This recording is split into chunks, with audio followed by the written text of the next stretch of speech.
कितने बजे का प्रकरण था और क्या विवाद डॉक्टर प्रशांत और ये काउंसलर के बीच में हुआ है? 1 बजे का प्रकरण है। इसमें डॉक्टर प्रशांत सामने गेट से आए और अपने कमरे में जा रहे थे, फिर हमें देखा वो वापस आ गए।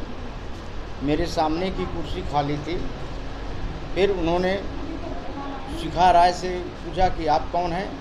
तो इन्होंने कहा कि सर मैं काउंसलर हूँ। वो काम कर रही थी, मरीज को चढ़ा रही थी, दवाएं लिख रही थी और उनकी तरफ उसने ध्यान भी नहीं दिया।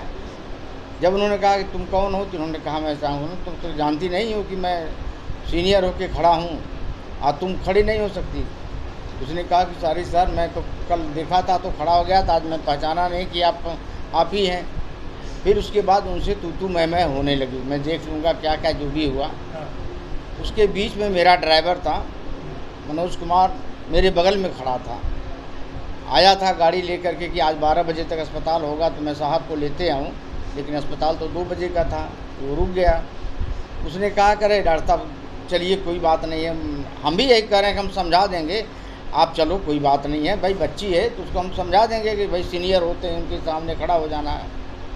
फिर उसको छोड़ करके दौड़ करके यह है मनोज कुमार का कॉलर पकड़ लिया। कहा साले अभी तुमको मारूंगा, ये है तुम एक ड्राइवर होकर के इस तरह से कर रहे हो। आए वो कुछ नहीं बोल रहा है। कहा साहब मैं कुछ नहीं बोल रहा हूँ, आप ऐसा है। उसके बाद फिर दोबारा फिर दौड़ के आए कमरे में से। फिर उसको लगे कहने तुम एक ड्राइवर हो और इस तरह से कर रहे हो। उसके बाद फिर और लोग आ गए तो फिर लिवा के उनको गए। जिस प्रकार से ये शिखा जी कह रही हैं भद्रता उनके साथ की गई। हाँ कुर्सी, हाँ उन्होंने ढकेला तो उसी रास्ते से निकले थे इधर आने के लिए और इनसे हाँ उनके बाद गिरा वो का प्रयोग किया है उनके साथ। उपयोग तो बहुत कुछ किए हैं, क्या क्या किए हैं क्या बताया जाए उनसे।